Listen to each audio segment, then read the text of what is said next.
¿Sabe qué? Buscamos a la doctora psicóloga Andrómeda Valencia porque como que hay que relajarnos un poquito, ¿no? Como que hay que despresurizarnos un poquito. Doctora, muy buenas tardes.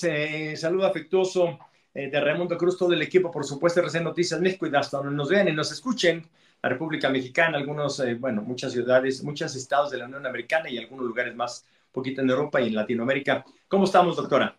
Hola, ¿qué tal? ¿Cómo están? Qué gusto saludarlos. Doctora, una pregunta y la voy a aventar así como cuchillo en mantequilla. Para ser psicólogo, psicóloga, ¿hay que estar un poquito loco o loca o hay que ser más cuerdo que la gran mayoría de las personas? ¿Cuál es la respuesta, doctora? Qué buena pregunta. Pues la verdad yo creo que hay que tener un poco de todo. Muchas personas, A ver, como que tuvimos ahí algún problema con la doctora. Bueno, vamos a ver si la podemos enlazar. Algo sucedió con ella, algo sucedió con la doctora Andrómeda. Bueno, le digo, fíjese, es que, ¿sabe qué? También por eso ella además está participando ya con nosotros de manera recurrente. Este es el mes, septiembre, es el mes amarillo, así le pusieron, y no tiene nada que ver con los colores de nuestra lábaro patrio, ¿no? El mes patrio. Pero es el mes amarillo porque es el mes de la prevención del suicidio. Hay un datos espeluznantes, son datos muy feos, ¿eh? Donde el suicidio es más común o está más en la mente de las personas de lo que muchos de nosotros pensamos. El suicidio no es un asunto así como que aislado, sobre todo en los últimos tiempos. A ver si algo sucedió, doctora, pero ya estamos de nueva cuenta en comunicación. Preguntaba, entonces, sí, deseamos que ambas partes, porque para tener vocación para poder trabajar en el campo de la psicología, sin lugar a dudas necesitamos mucha creatividad, tener un alto interés y empatía hacia las otras personas, y eso a veces nos puede generar como esta percepción de que somos más curiosos que el común de las personas y que estas habilidades pues de repente nos pueden llevar a tener o estar dentro de este otro lado donde pues estamos como rozando estos aspectos que podrían llamar locura, ¿no? Muy sensibles, muy carismáticos en algunas ocasiones y a veces también muy observadores y críticos ante algunas situaciones. La realidad es que quien estudia psicología puede tener más habilidades para la regulación de sus emociones y si entramos a lo mejor un poco desequilibrados, pues la verdad es que la formación nos ayuda mucho a generar ese balance. pues a ver si no, cuando terminemos la entrevista me dice la doctora, a ver, Raimundo, yo veo esto y esto y esto y esto, y hay que tratar porque estás así medio bárbaro. Doctor, algo bien importante. Yo no sé, a ver, y me voy a remontar a épocas ancestrales, no, no tanto. Yo recuerdo que en mis tiempos de chavo, nosotros somos 8 hermanos, soy el segundo de 8, no existían los psicólogos.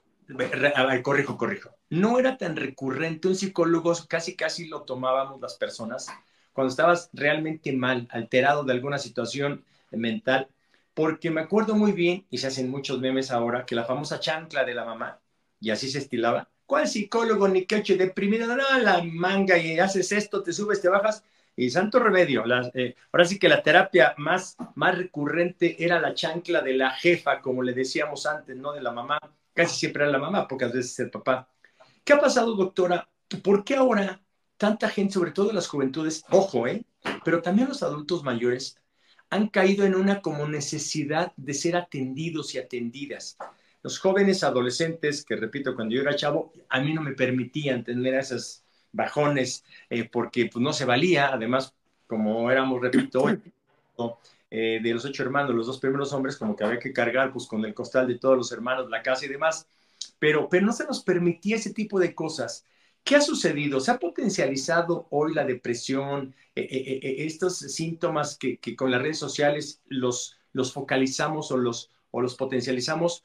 O la otra, o si nos enfermamos más, o, ¿qué le dije incorrectamente? O si necesitamos más atención no de las personas, doctora. ¿Cuál es la realidad? ¿Por qué antes no y ahora sí? Sobre todo, repito, adolescentes jóvenes y adultos mayores. Bueno, tenemos una situación social que ha cambiado y entre estas condiciones, pues el contacto emocional y el conocimiento que teníamos sobre la salud mental y la salud emocional era limitado en realidad. Por ejemplo, no había ni siquiera el concepto de depresión infantil en 1976, o sea que no existía eso de que los niños se deprimieran. conforme va avanzando el conocimiento, pues ahora entendemos que las emociones son fundamentales para mantener un equilibrio y un bienestar. Y con la pandemia nos quedó claro que no hay salud sin salud mental, ¿no? Pero Aunque no entonces, tuvieras COVID. doctora, ¿cómo le hacían entonces los niños de aquella época si sí había depresión infantil? ¿Cómo la solucionábamos? Porque el país está hecho para bien o para mal. Y no hablo solamente de México, el mundo entero, porque todos al fin y al cabo humanos. Claro. Algunos mejores y otros peores en los países, pero así nos fuimos. ¿Por qué anteriormente así la supimos librar y hoy no? Bueno, lo que se ha identificado es que en general las personas que requieren de apoyo son un pedacito muy pequeño de la población y muchos de nosotros sacamos adelante nuestros devenires, nuestros malestares con las herramientas que tenemos. Pero en aquel entonces lo que sucedía es que se suprimían esas emociones, no se hablaban y ni siquiera sabía que esto que estaba sintiendo se llamaba tristeza. No sabía que esto que estoy sintiendo se llamaba frustración. Ahora hay un conocimiento más amplio de las emociones y ahora te pedimos, te platicamos y te solicitamos que entres en contacto con tus emociones y que nos cuentes cómo estás, cómo te sientes. Y entonces podemos reconocer, oye, esto que estoy sintiendo ya no es de un ratito, ya no fue por la ruptura amorosa, ya no fue por el problema en el trabajo, llevo muchos días sintiéndome así. ¿Qué está pasando? Y justamente ahora tenemos como más sensibilidad a que no se vale vivir tristes todos los días, enojados todos los días, porque las emociones dejan de cumplir su función adaptativa y empiezan a generarte problemas. Entonces, estamos más sensibles, claro, estamos más atentos a lo que pasa con nuestras emociones. Recordará, doctora Andrómeda Valencia, estamos entrevistando, bueno, no entrevistando, participa con nosotros la doctora Valencia, psicóloga, porque nos dimos cuenta que a la sociedad nos hace falta atención, salud mental, nos hace falta atención psicológica, no porque estemos locos, ni mucho menos, quizás estemos muchos más cuerdos que muchos, pero también tenemos devenires, como dice la doctora, tenemos bajones. Doctora, ha de recordar aquella campaña, se hicieron muchas, pero una que decía, cuenta hasta 10 para que no tomaras una decisión. Y se hizo viral, digo, no había redes sociales, pero todo el mundo, y cuenta hasta 10, en todo, vamos, en la familia, en el trabajo, en la escuela, en todos lados. Entonces, sí existe, digamos, el problema, pero no se sabía la conducción adecuada. Esa era la situación. Pues sí, teníamos muchas dificultades para reconocer que las personas presentaban malestar y entonces crecíamos y te comparto un dato interesante. A veces hemos entrevistado a adultos mayores, como bien mencionabas, 60, 70 años, que dicen, yo recuerdo sentirme triste desde que tenía 14, 15 años. Estamos hablando de más de 40 años que puedes vivir con malestar emocional y ni siquiera sabías que te estaba doliendo algo a nivel emocional. Ahora trabajamos muchísimo por hacer campañas de sensibilización, porque la gente identifique que no es normal, que ya no tengas que usar la chancla voladora para educar a tus hijos, que hagas diálogo, que hagas otra serie de herramientas. Y claro, con esto se abre la puerta para decir, oye, pues parece que somos más los que nos sentimos tristes de lo que pensábamos, somos más los que a veces tenemos un malestar. Y también la otra cara de la moneda es que ahora contamos con mejores herramientas para que no tengas que vivir ese malestar por años y de repente un buen día digas, oye, parece que he tenido depresión en los últimos 30 años. Dónde llega un límite o cuál es el límite de la depresión? Inclusive hay legisladores por ahí, hay un par de legisladores, uno en la Ciudad de México y otro en el interior, que querían hacer ley, que cuando te sintieras deprimido tuvieras días de incapacidad. A mí se me hace una soberana jalada, particularmente, repito, yo soy antiguito, porque también hay gente que abusa.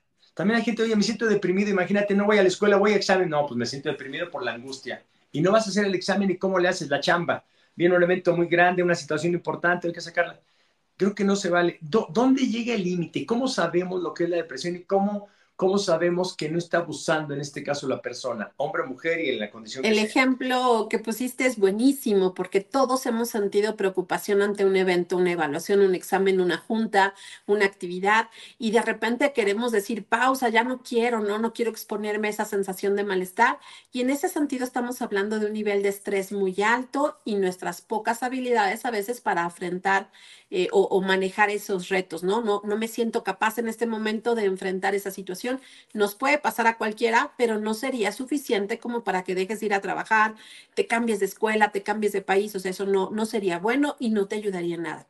Pero cuando llevas muchos días, un periodo largo y esto se ha vuelto constante y te afecta de forma importante en tu desempeño personal, social, familiar, afecta tus relaciones personales, empieza otro proceso diferente, donde ya podemos hablar de depresión. Afortunadamente, hoy en nuestros días tenemos inclusive la posibilidad de generar elementos de biomarcadores, donde ya podríamos identificar, por ejemplo, la cantidad de sustancias que hay en tu sangre, relacionadas, por ponerte un ejemplo, con interleucina, que es una molécula muy chiquita, y decir, ah, mira, Raimundo está cursando con un proceso de depresión, además de las preguntas, la entrevista, la evaluación tradicional que hacemos, y ya no sería tan fácil que Raimundo diga, ay, no quiero hacer examen, mejor hoy no voy a la escuela, o me cae mal esta persona, no quiero ir a esa junta, sino que realmente tendríamos mejores elementos para decir, esto ya es algo orgánico, algo que le está generando malestar en todas sus esferas y vale la pena atenderlo para que no lleguemos a otros extremos donde ya el malestar pues no es temporal, se convierte como tal en una enfermedad. Y precisamente a eso llegábamos, doctora Andrómeda, porque este mes, el mes de septiembre, es el mes de la prevención del suicidio. Un tema que la verdad es que sí, cada vez son más los suicidios, y para la gran mayoría sentimos que es algo así como la pandemia cuando empezó a salir, ah, no, pero les dan nada más allá a los chinos por comerse murciélagos y por estar comiendo chop suey, tantas cosas. Y el suicidio, doctora, es algo pues más cercano de lo que pensamos, y hablo, y repito, no solamente a cualquier edad, sino yo creo que es a la edad de los niños, los infantes, los jóvenes, los adultos, ahora sí que ocupados, estudiantes, trabajadores, y los adultos mayores.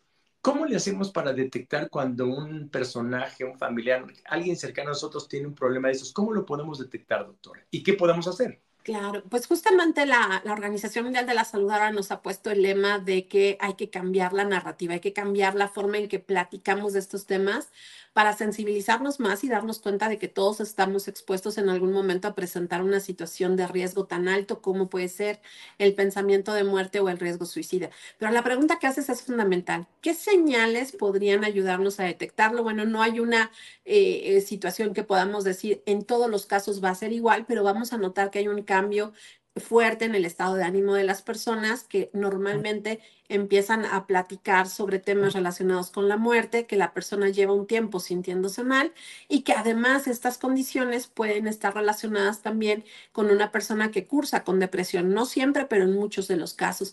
Ya aquí la recomendación más importante es que si sospechamos que alguien de nuestra familia, inclusive que nosotros mismos nos empezamos a dar cuenta que pensamos más en que se acabe esta condición de sufrimiento emocional que estamos teniendo, pues vale la pena de inmediato acercarnos con los profesionales de la salud mental y no esperarnos a que estas condiciones crezcan o se conviertan realmente en una pérdida de la cual pudiéramos lamentarnos. La sensibilización, esta etapa de la prevención es la más importante. Buscamos que no llegues hasta ahí.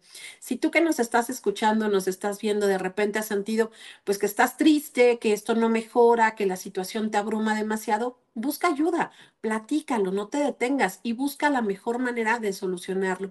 Justo ahora lo que más nos genera como una esperanza ante todo esto es que ahora lo hablamos, lo platicamos, lo comentamos y lo podemos atender. Pues doctora Andrómeda Valencia, como siempre un gusto esta charla que tenemos semana a semana, afortunadamente para nosotros, creo que más afortunadamente el público que nos escucha, nos ve en cualquier lugar del país y también por supuesto en otros países, Estados Unidos por ejemplo, un gusto, y la próxima semana pues platicamos ahora sí que del post festividades del 15 de septiembre y también el post de toda esta situación política que creo que sí a muchas personas los ha de desequilibrar. Un gusto, muy buenas tardes. Un abrazo y un saludo para todos.